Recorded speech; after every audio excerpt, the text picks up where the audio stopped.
Bienvenidos y bienvenidas al programa Sobre la Mesa, una producción del Centro de Investigación en Estudios Políticos y el canal UCR. Hoy vamos a estar analizando el tema de agua y energía, acciones regionales, específicamente porque el pasado 22 de marzo fue el Día Mundial del Agua y quisimos hacerlo de alcance nacional porque además el 24 de marzo se conmemoraron 35 años del asesinato de Monseñor Romero en El Salvador. Como siempre, me acompaña el politólogo y poeta Daniel Matul. Hola, Daniel.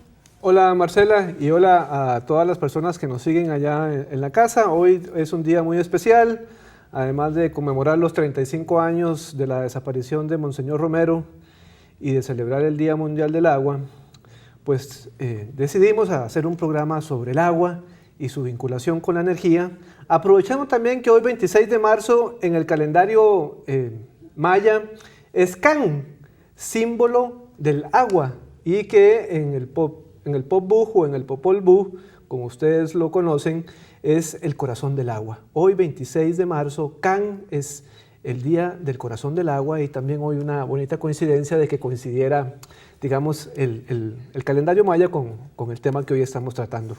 Nos acompañarán para conversar sobre este tema don Marco Haubert.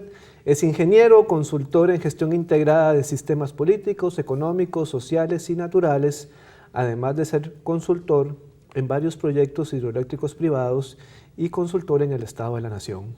También nos acompaña el señor Mario Alvarado, ingeniero, director ejecutivo de la Asociación Costarricense de Productores de Energía, y también el señor Carlos Roldán, ingeniero, coordinador del programa de energías limpias del Instituto Tecnológico de Costa Rica, consultor en el área de energías convencionales y no convencionales, y además director ejecutivo de la Asociación Costarricense de Grandes Consumidores de Energía.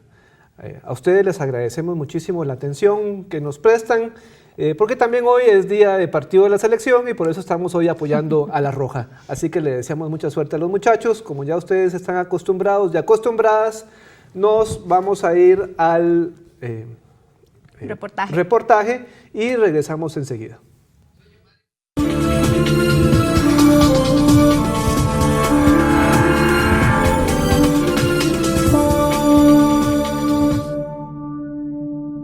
El agua es un recurso natural abundante en Centroamérica y que tiene un gran valor no solo por su consumo, sino por la energía hidroeléctrica que produce.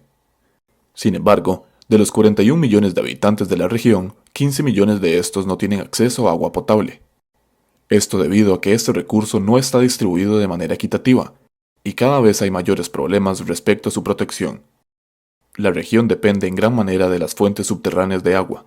Sin embargo, no se cuenta con un marco regulador ni una gestión efectiva a los recursos hídricos. La energía hidroeléctrica representa un 62% de la energía que produce el país. A pesar de que el abastecimiento de agua en el país ha logrado grandes avances, este es el servicio que más reclamos causa producto de su tratamiento. En Costa Rica hay muchos conflictos por el agua, y esto se debe a la planificación que se le da a este recurso desde la esfera política. Un mejoramiento del orden territorial con criterios hídricos es una de las grandes deudas que el país tiene en este tema. Entre los mayores problemas se encuentran las pugnas entre cantones por las concesiones de caudales. Además de esto, el 20 de marzo del 2015 se llevó a cabo una audiencia en la Comisión Interamericana de Derechos Humanos, en la que la contaminación con agroquímicos de acuíferos en Siquirres de Limón y la imposibilidad de 7.000 pobladores de abastecerse del líquido fue el tema central de la sesión. Casi un 100% de las aguas residuales van a dar a los ríos del país, sin recibir un tratamiento antes, entre otros problemas latentes que demuestran lo mucho que falta por resolver. Aumentar la cobertura de agua potable pone en riesgo la conservación de los mantos acuíferos, ya que el mal tratamiento puede provocar que se convierta en no potable para el ser humano. Es por esto que hay que dar un giro hacia energías renovables distintas a la hidroeléctrica, para asegurar la permanencia de mantos acuíferos para consumo. Ante esta problemática, ¿cuáles son los obstáculos institucionales para la producción de energías renovables? ¿Qué medidas se deberían de tomar para evitar el impacto negativo en los mantos acuíferos y poder cubrir la población con agua potable? Ponemos estos temas hoy sobre la mesa.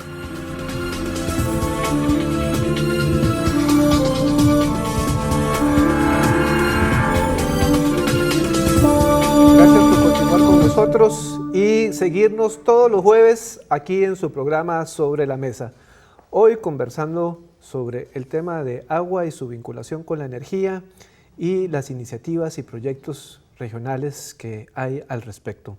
Nos acompaña don Marco Haubert, don Mario Alvarado, don Carlos Roldán, los tres especialistas y conocedores del tema para poder hacer la vinculación entre ese recurso vital que es el agua y la energía.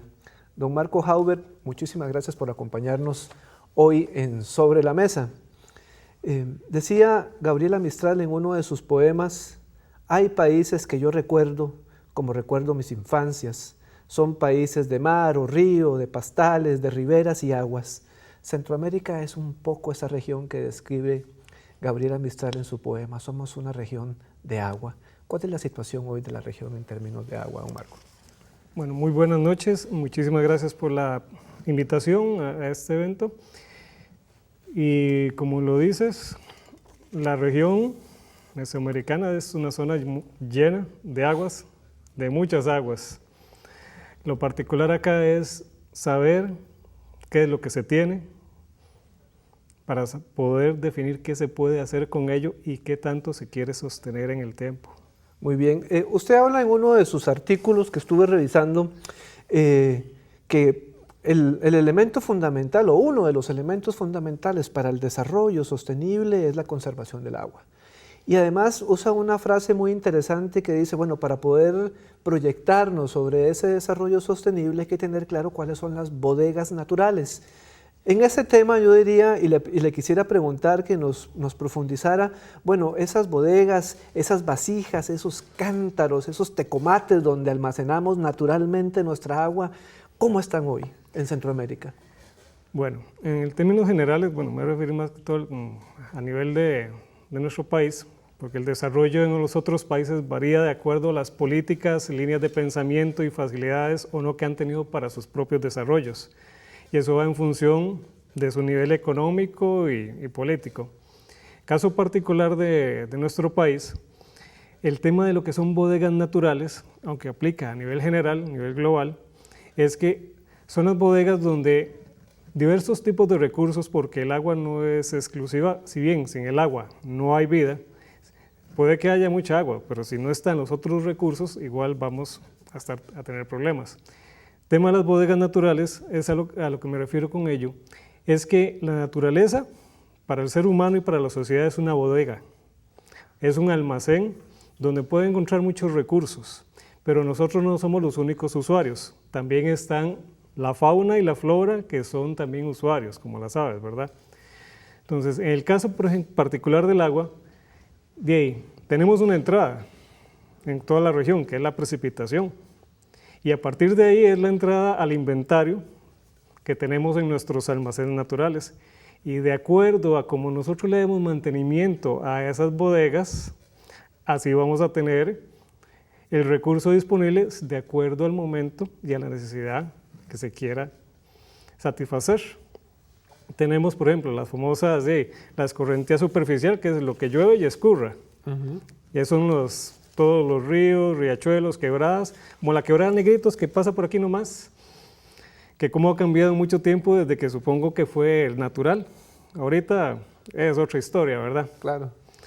Y lo que son las aguas subterráneas, las que están más o menos superficiales, las que son profundas.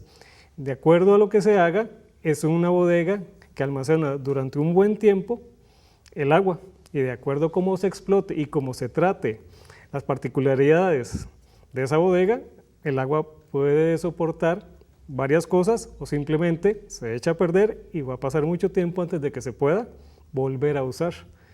Cosa que hemos estado viendo en los temas de urbanizaciones en valles, en laderas, colinas, que han empezado a aparecer inundaciones repentinas donde antes no habían o eran muy poco frecuentes porque ya impermeabilizamos, protegimos muy bien el suelo con concreto, asfalto y zinc y pusimos otros canalitos para que el agua escurra más rápido. Entonces ahí ya cortamos el flujo del agua o más bien aceleramos el paso del agua en la tierra. Va a caer a los ríos y las quebradas cuando no han hecho huecos en las calles o se ha llevado alguna casita por ahí, y va con toda una serie de objetos, como también de diversos tipos de calidades de fluidos. Entonces ya por ahí, eso es un comportamiento que se da a nivel regional, eso lo pueden encontrar en bastantes lugares. Y de acuerdo a las particularidades de cada sociedad, su manera de pensar, su formación, su manera de entender cómo funcionan las cosas, así se va a ver un deterioro fuerte, mediano o liviano. El liviano es algo raro encontrarlo. Cosas particulares, por ejemplo, nuestras quebradas y ríos urbanos, como una vez dije, me tocó ver el río Torres, ahí cercano a la zona hospitalaria del Paseo Colón, en un trabajo que andaba, que si uno caía a ese río y salía sin problemas, ya no tenía que preocuparse de morir de nada, por lo contaminado que se veía con todo tipo de elementos. Ay, déjeme interrumpirle ahí para hacerle una pregunta. A ver, somos una región de agua que además de, digamos, de la oferta que tenemos de la variabilidad climática y las lluvias y todo esto, tenemos digamos, eso alimenta una serie de reservorios, de bodegas, de cántaros, de tecomates que se acumulan ahí, que pueden estar superficialmente o subterráneamente, ¿cierto? Cierto. Y que, digamos, tenemos una doble contradicción. Es una región que recibe mucha agua, pero siempre estamos hablando de que tenemos déficit, de que no todas las personas en Centroamérica tienen, digamos, acceso al agua potable y tal. Es fundamental el agua. Ahora, déjeme hacerle esta pregunta. Si uno revisa la matriz energética de la región únicamente considerando recursos hidroeléctricos y, por ejemplo, diésel, uno se da cuenta que hay un desbalance enorme. Somos enormemente dependientes de la energía térmica para producir energía, pero no estamos aprovechando todos nuestros recursos hidroeléctricos para ello. ¿Qué es lo que está pasando en la región? Bueno, es bastante complejo el tema, porque entramos desde la historia del tipo de gobierno que han habido en los otros países de la región, los intereses particulares por desarrollar actividades económicas, aspectos sociales, y cómo cada quien ha ido cabalgando su caballito por distintas trochas. Entonces, en el caso particular de nuestro país, se sentó el precedente desde los 40, finalizando los 40, de que la generación o el aprovechamiento de las fuerzas hidráulicas para generación de electricidad se iba a hacer con énfasis estatal y que ese desarrollo iba a ser una prioridad. En los otros países, por otro tipo de condiciones sociopolíticas, no eran tanto prioridades, aunque decían que sí a nivel urbano, pero sí se ve una diferencia sociopolítica con el resto del paquete. Pero también eso que nos ayudó mucho a avanzar en nuestro desarrollo socioeconómico con lo que cambió en las décadas de aspectos sociales, económicos, de carácter regional global, también a nosotros nos ha hecho aletargarnos un poco. Porque en los demás países la facilidad para desarrollar cualquier tipo de aprovechamiento o uso del agua es más rápida en apariencia que aquí. El tema hidroeléctrico. Nosotros tenemos un buen porcentaje de uso de aguas para generación de electricidad, pero ahí está el problema de somos un país ambiental o un país verde. Entonces, tenemos energías limpias, que yo no estoy de acuerdo en que se definen limpias, porque eso es simplemente algo de mercadeo, como yo le llamo, en el sentido que es utilizar fuentes de energía que nos permitan generar los menores impactos posibles a nivel local, regional, nacional y global. Los impactos nunca te los vas a quitar de encima. Déjeme hacer una pausa ahí con los impactos y un par de ideas que usted tocó. Vamos a ir a un corte comercial y regresamos en unos minutos conversando con don Marco Haubert sobre la importancia del agua y su vinculación con la energía. Ya volvemos, por favor quédese ahí.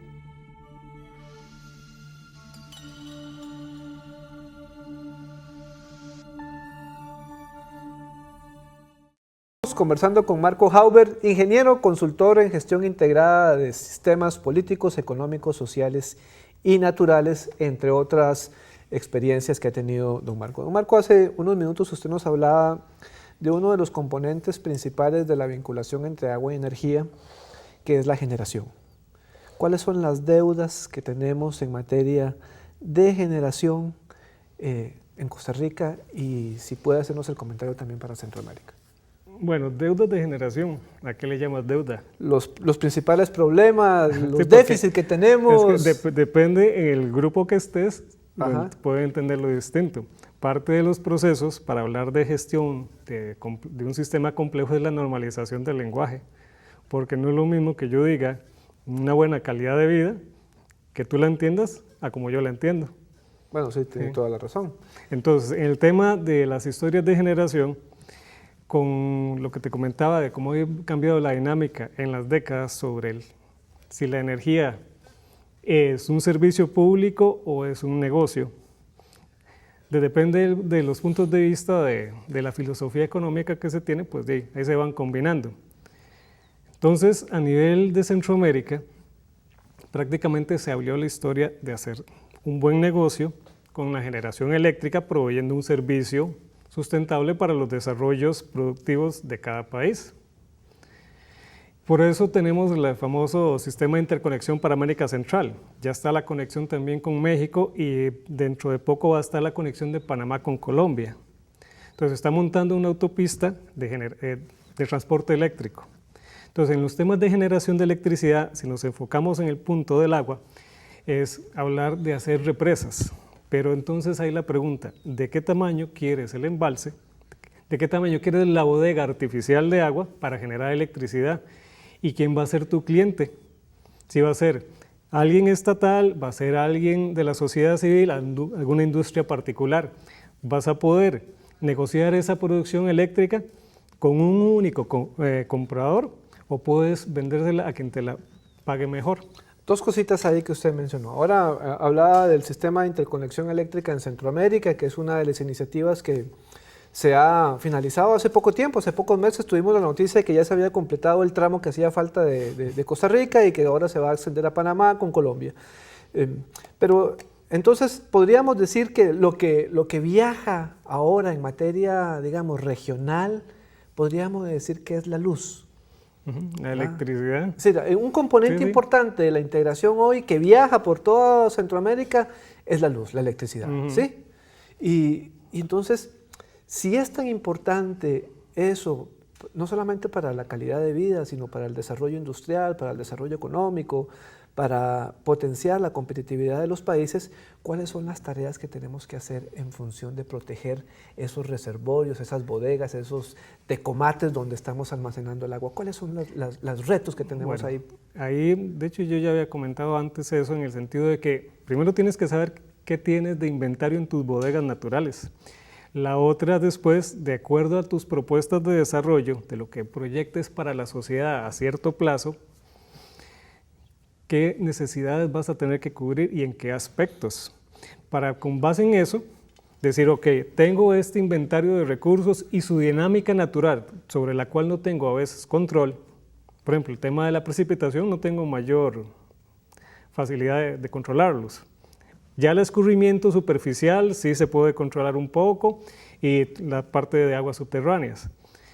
Pero entonces, si tienes unas bodegas en determinados lugares y dices, bueno, ahí yo puedo generar tanta electricidad o puedo proveer de tanta agua potable a ciertas comunidades. Empiezo a hacer uso de ellas o no lo hago, las tengo, cierro la bodega un rato y me es más barato importar el servicio eléctrico y que otros gasten sus bodegas de recursos naturales. A eso es lo que yo le llamo electricidad virtual. En el sentido de que tengo el servicio eléctrico, pero otros se meten en todos los impactos y problemáticas que tienen para poder generar la electricidad. A eso también se le llama, en otros aspectos, agua virtual. Yo importo toda la comida y que otros sean los que sufren para ver cómo irrigan y trabajan en la parte agropecuaria. Pero entonces ahí entramos con la parte política también, en el sentido, bueno, de ahí vamos a depender de que alguien nos envíe la electricidad desde Guatemala y si se enojan y otro país llega y corta o baja el switch. Déjeme preguntarle eso. Hace poco, que son varios temas los que usted ha tocado muy interesantes, hace poco al país se le reconoció la capacidad que tenía para generar de forma, digamos, 100% renovable la electricidad. Más de 2 meses, cerca de 75 días o más, el país se le reconoció eso. La pregunta es, ¿qué intereses hay para que esa generación siga manteniéndose y no sigamos o cortemos la dependencia con con el consumo de hidrocarburos? Bueno, ahí es la historia, qué intereses hay, qué grupos están participando. En el sentido, hablamos de los clientes que ocupan, que se les brinde un servicio eléctrico que sea robusto y sostenido para cuando lo ocupan al menor precio posible, ¿verdad?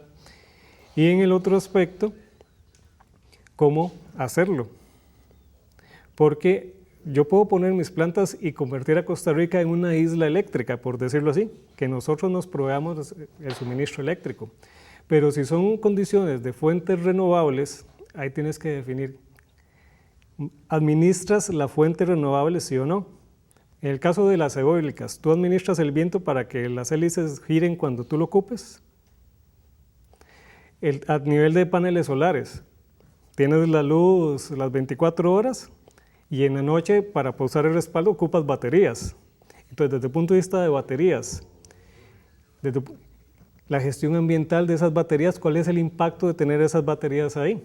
Entonces, tú tienes para cada fuente potencial de energía eléctrica, tienes las fortalezas y limitaciones que tú tienes que entender muy bien cómo manejarlas y cómo concatenar todo un ajedrez de más de 3 dimensiones, porque el espacio X, Y, Z, como dirían en física, y tienes el temporal, porque una decisión que tú tomes acerca de algo ahora y la ejecutes va a tener impactos a corto, mediano, largo plazo, a corta, mediana y larga distancia, que muchas veces los tomadores de decisión no lo entienden, no lo ven o no lo han evaluado. Entonces, si tú quieres tener electricidad, tienes que ver cuál de las opciones es la más robusta y la que menor impacto te pueda generar, no solo en el aspecto ambiental, sino social, económico, operativo y de mantenimiento. ¿Y qué tan sostenible es a qué plazo? En este caso de que salieron las renovables, se sostuvo porque se dio una combinación de factores en las cuales se tuvo agua, se pudo manejar el viento, o hubo fuentes de viento y están también las pequeñas solares que andan por ahí, que logró darse esa combinación. Pero ¿cuál es el riesgo de que no se dé? Que por A o por B se combine una serie de factores en los cuales ahora solo hay viento y agüita hay muy poca. Ahí ya tienes que entrar con otras fuentes, ya sean renovables o importadas. Bien, vamos a ir a una pausa, don Marco, para volver a la segunda parte del programa, donde 2 especialistas más, don Mario Alvarado y don Carlos Roldán, vendrán a hacer algunos aportes a la conversación que nosotros hemos tenido. Vamos a ir a una pausa, le agradecemos a don Marco Hauber esta conversación. Quédese con nosotros, ya volvemos en Sobre la Mesa.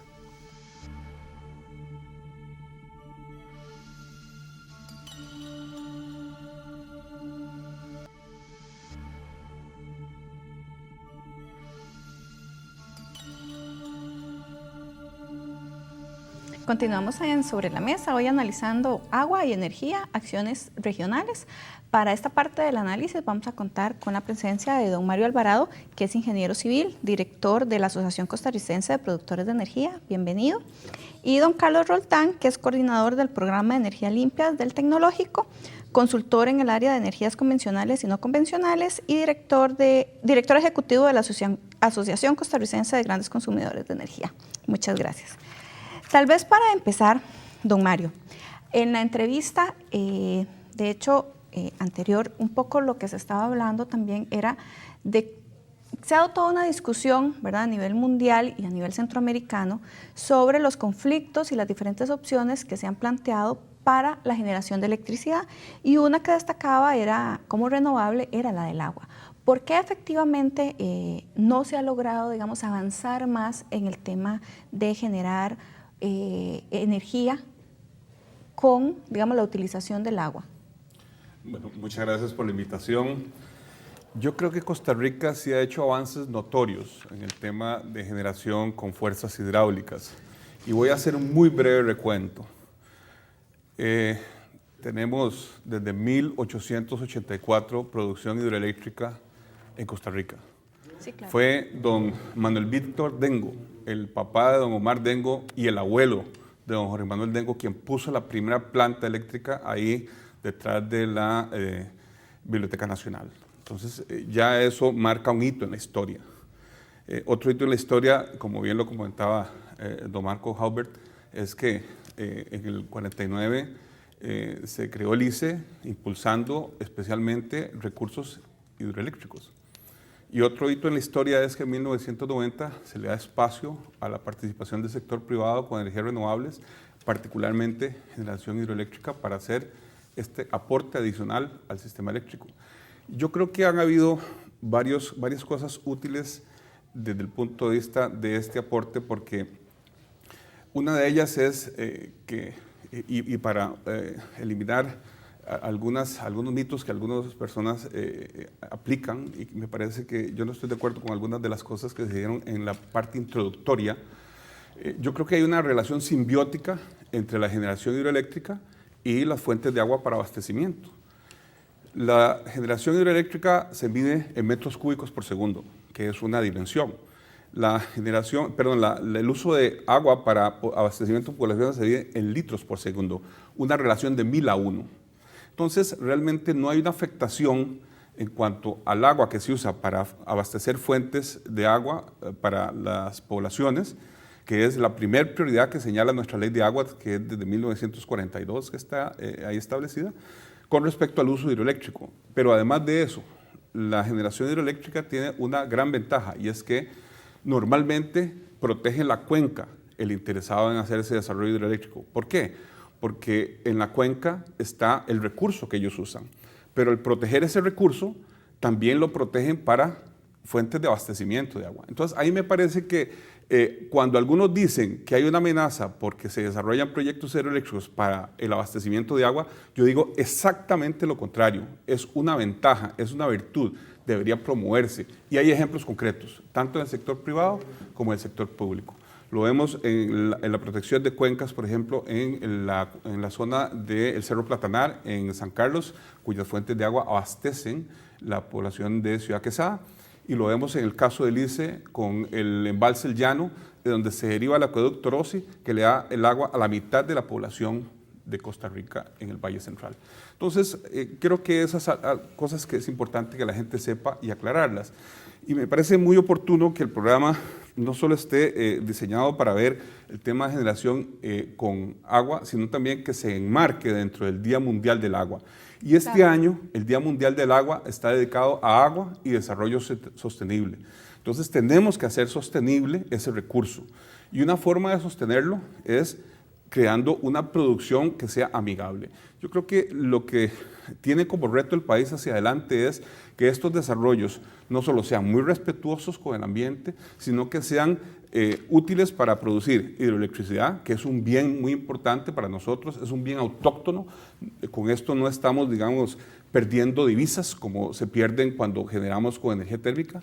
Y además de eso, hay que tratar de que estos esfuerzos sean, poder decirlo así, multicriterio, es decir, que se utilice el agua no solo para generar electricidad, sino también para otros aprovechamientos, como en el caso de agua potable, como en el caso del embalse Arenal, que se usa para el riego de un distrito que es fundamental para Guanacaste y para todo el país, y que si ese desarrollo se hubiera intentado hacer ahora, quizás no lo hubiéramos podido lograr, porque en el caso de Arenal estamos hablando no de un trasvase de una cuenca a otra, sino de un trasvase de una vertiente a otra. Originalmente el río Arenal iba a dar a la vertiente Caribe, y hoy día con el proyecto hidroeléctrico esa agua va a dar a la vertiente Pacífica.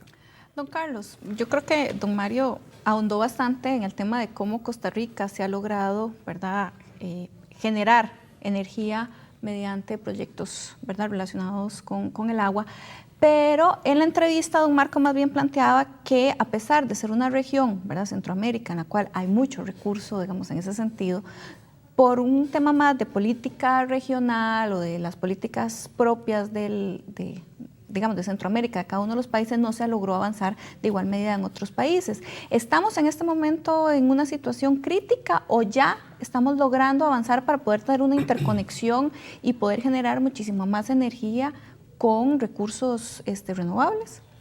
Bueno, pues muchas gracias por la invitación. Primero tenemos que analizar algunos datos que son muy alarmantes. En Centroamérica hay 5,5 millones de centroamericanos sin electricidad. Sin electricidad. O sea, más de la población de Costa Rica. Sí. Solo Guatemala, para que Guatemala alcance el consumo per cápita de Costa Rica, tiene que instalar 5 veces la capacidad de generación que tiene en este momento. Y por otro lado, Costa Rica apenas está usando el 20% de la energía hidroeléctrica que tiene. Entonces, yo los datos que tengo, que he hecho algunos estudios a nivel centroamericano, he descubierto que no hay suficientes recursos hidroeléctricos para lograr que Centroamérica logre suplir su energía eléctrica con solo energía renovable ellos. Pero nuestra energía hidroeléctrica, no hay ningún escenario en el cual Costa Rica la ocupe toda. Si uno calcula, por ejemplo, si Costa Rica tuviera el consumo per cápita de países como España, todavía nos sobraría energía hidroeléctrica. Tenemos muchísimos recursos. Nicaragua no tiene tanto.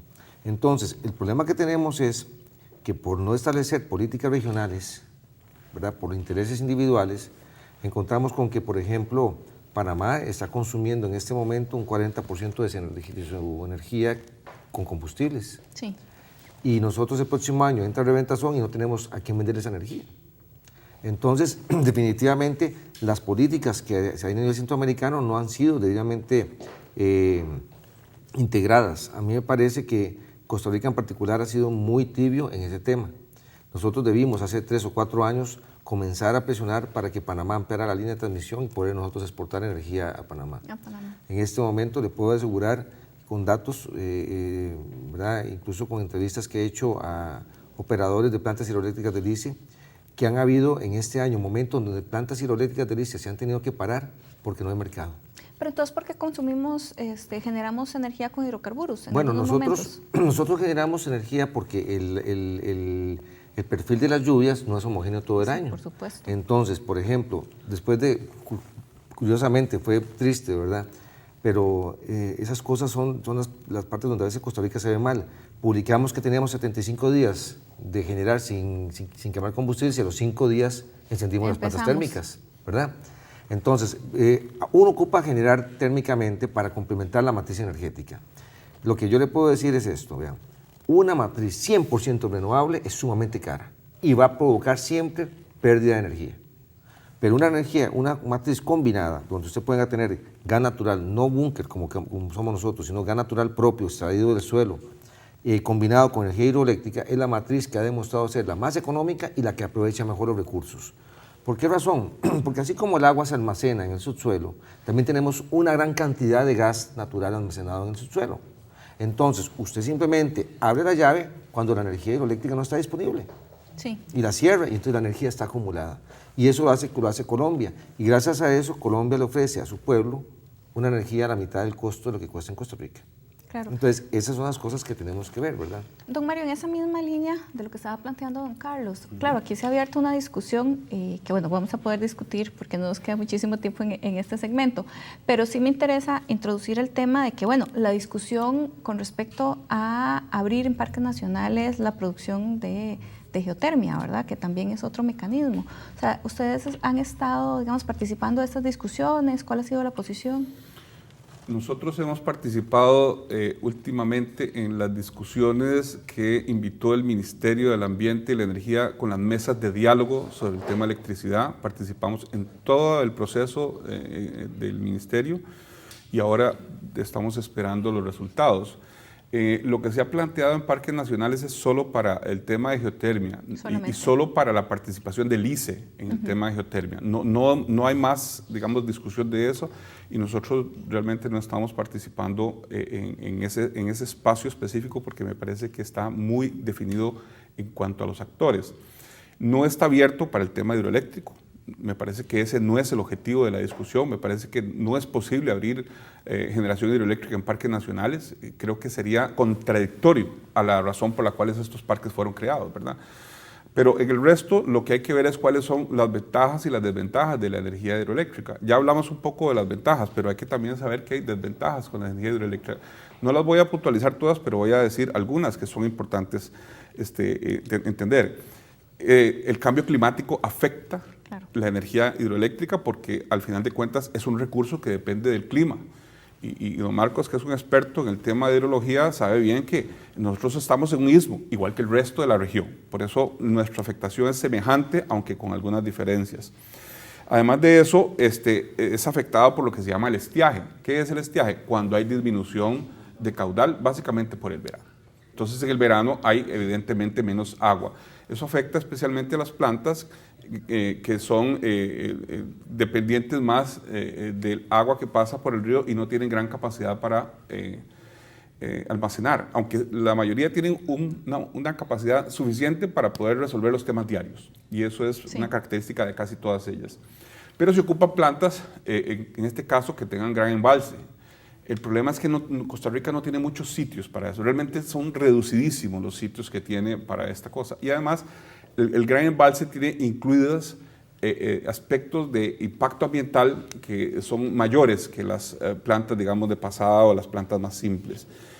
Además de eso, el gran embalse tiene una discusión muy importante con respecto a la emisión de gases de efecto invernadero, porque normalmente lo que se hace es que se cubre una zona que previamente haya sido bosque o haya tenido algún tipo de vegetación. Sin embargo, yo lo que creo es que el balance de estas ventajas y desventajas deja a Costa Rica con un recurso muy valioso, y para cada caso hay que hacer un estudio no solo de factibilidad técnica económica, sino también ambiental y social. ¿Por qué? Porque el tema de discusión, y don Marco lo planteó bien con respecto a los grupos sociales, ese tema es un tema que debe introducirse en las fases tempranas del desarrollo de los proyectos para hacer partícipes de este tema a las comunidades, para que entiendan los desafíos, para que entiendan incluso ventajas que les pueden ser propias, y para que haya también capacidad de decisión de ellos en cuanto al aprovechamiento de ese recurso. Tal vez quedamos con esta idea, vamos a ir a una pausa. Les recordamos que pueden enviarnos sus comentarios o sus preguntas por medio de redes sociales. Hoy estamos analizando el tema de agua y energía, acciones regionales. Ya regresamos.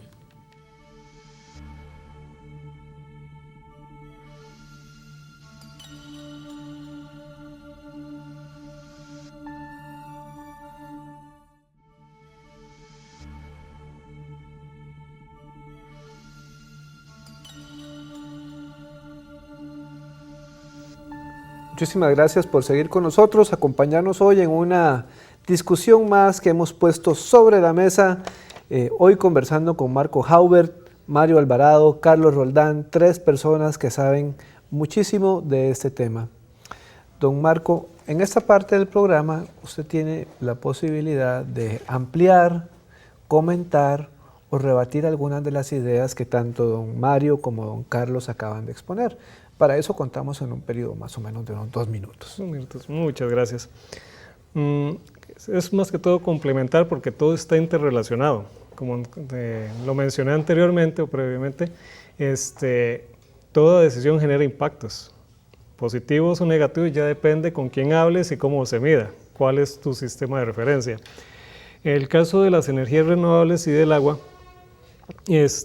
lo que se menciona siempre es el tema, si hago un gran embalse, el impacto desde el punto de vista ambiental que me va a generar. Pero entonces ahí es donde se tiene que empezar a medir, ok, ¿cómo hago para obtener el servicio que se requiere para el país como un todo? ¿Y qué precio o qué sacrificio tienen que hacer sectores porque el país requiere ese servicio? Entonces ahí pesa la historia de qué filosofía se maneja. Okay, se van a producir impactos de diversa escala en diversos sectores, grupos y diversas distancias. Pero ¿cómo hago yo para compensar de alguna manera, o como lo mencionaron ahí, para que se sientan atraídos y se sientan beneficiados del desarrollo de un embalse, de un proyecto hidroeléctrico grande, o prefieren uno mediano o prefieren bastantes pequeños? Entonces, depende mucho de la filosofía primero, de política gubernamental, también depende del que propone esa opción de un embalse, cuál es su filosofía, y también de quien lo va a operar y quien va a generar la electricidad y los ingresos por la venta de esa electricidad que sale de ahí. ¿Qué tanto está dispuesto a compartir beneficios para compensar impactos que se den a nivel local inmediato y a nivel regional?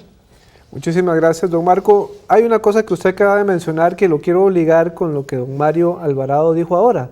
El país no tiene las condiciones para tener embalses grandes.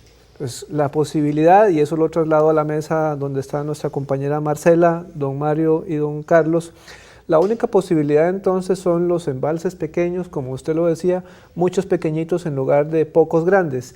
Vamos a ir al panel de discusión para continuar con esta conversación. Bueno, efectivamente, algo que quería también hablar con don Carlos es que, y que ya lo planteaba don Mario, con el tema de los grandes embalses, ¿verdad? Lo que significaba también las desventajas que tiene.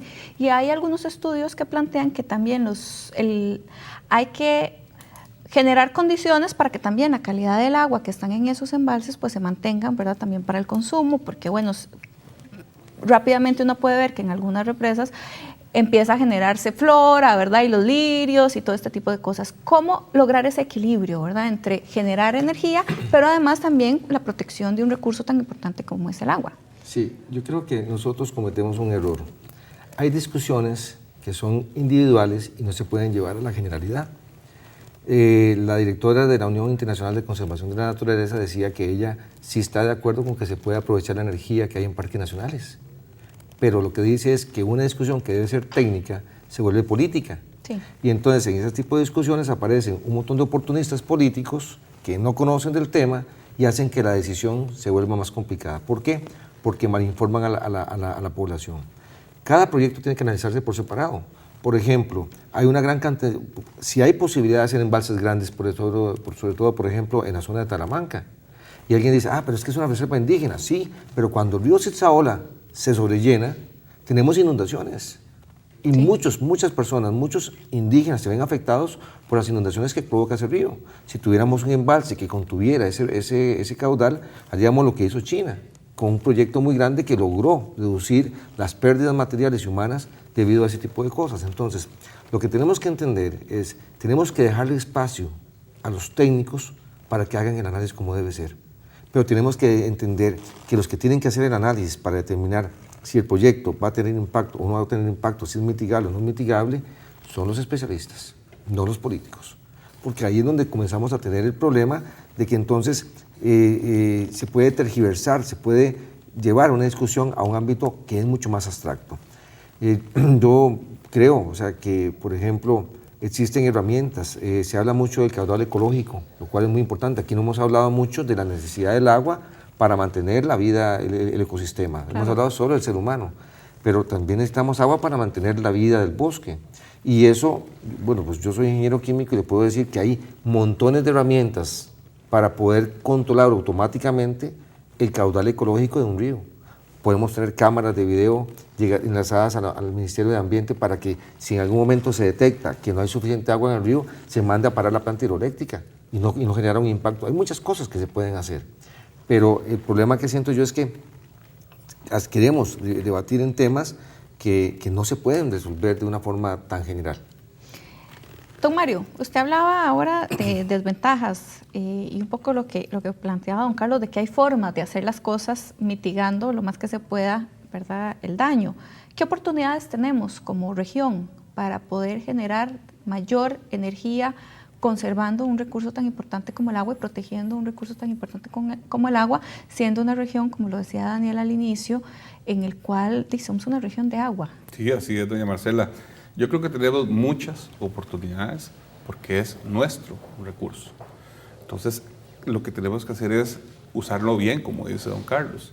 Y yo veo por lo menos tres líneas fundamentales. Uno, es un recurso cuyo desarrollo toma tiempo, tiene que ser hecho por especialistas.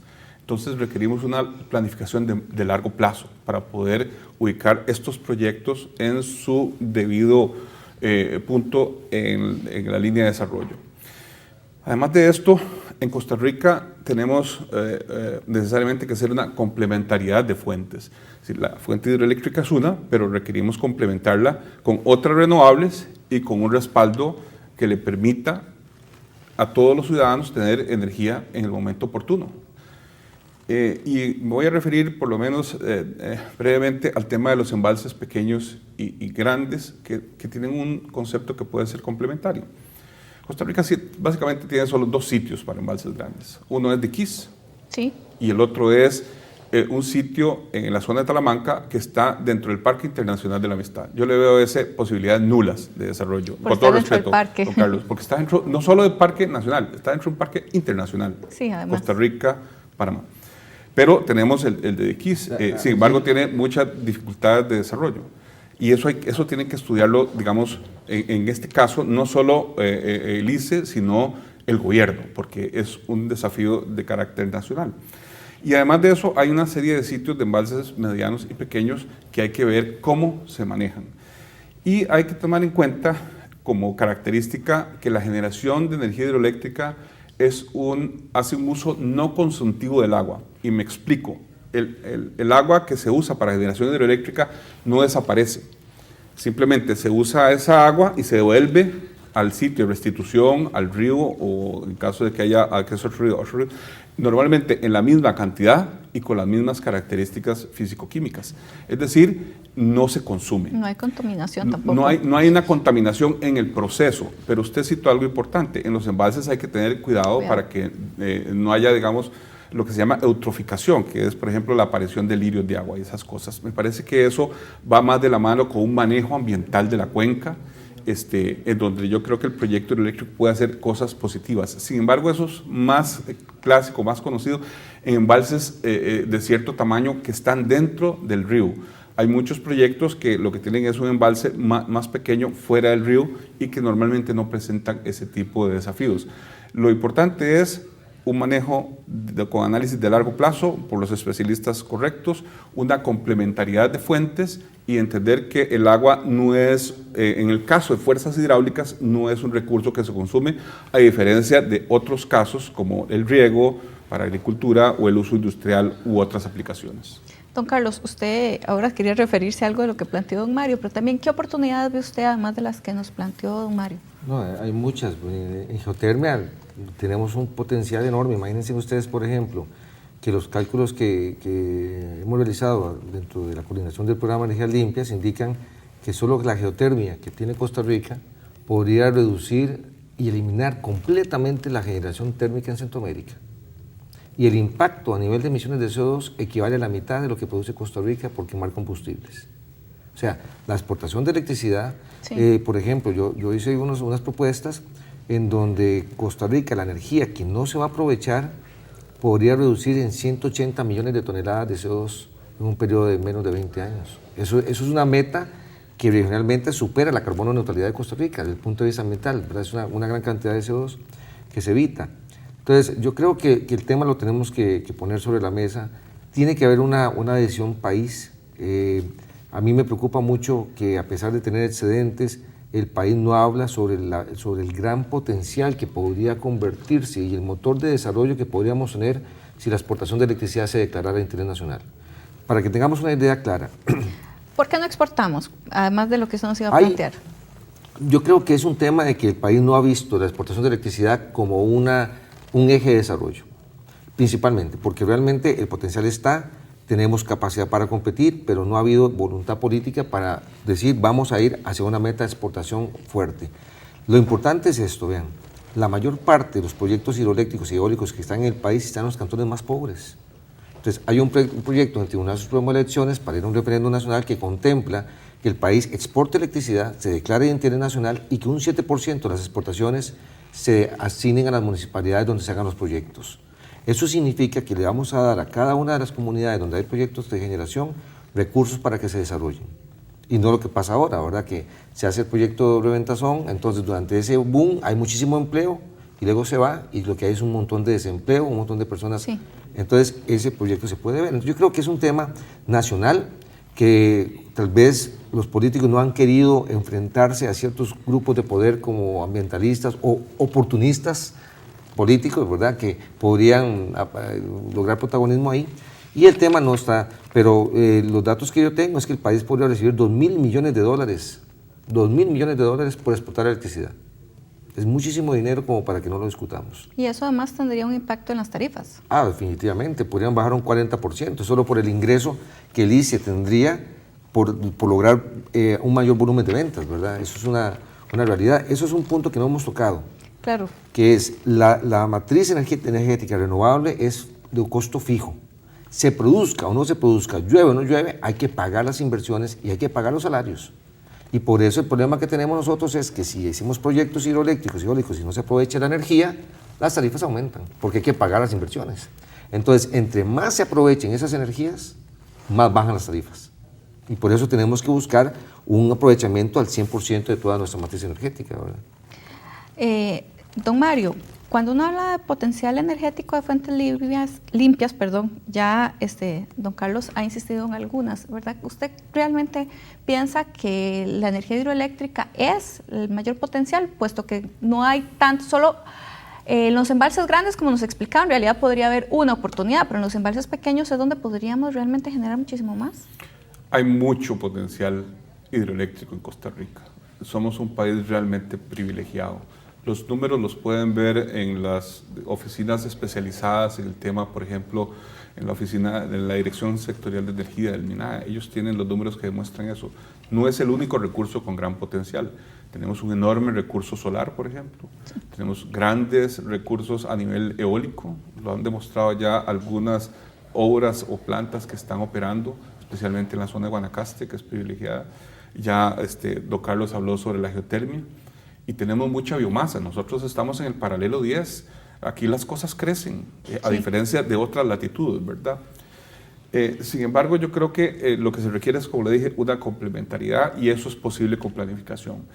Desde el punto de vista de tarifas, yo creo que lo que hay que hacer es trabajar en las condiciones de los proyectos que sean más competitivos. No hay ninguna otra justificación para meter un proyecto, sino que sea el más competitivo. Claro. ¿Por qué? Porque es el que va a apoyar al final una disminución en la tarifa, ya sea que la energía se venda aquí o ya sea que la energía se exporte en la región, porque también en la región hay competencia por colocar esa energía. Entonces, los que van a tener mejores tarifas son los que pueden colocar esa energía.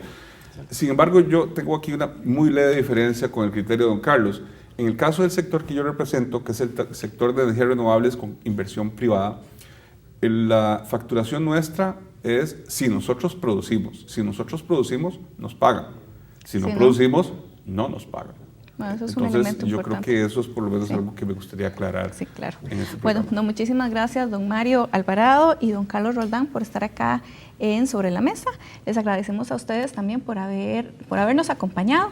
Y bueno, Daniel.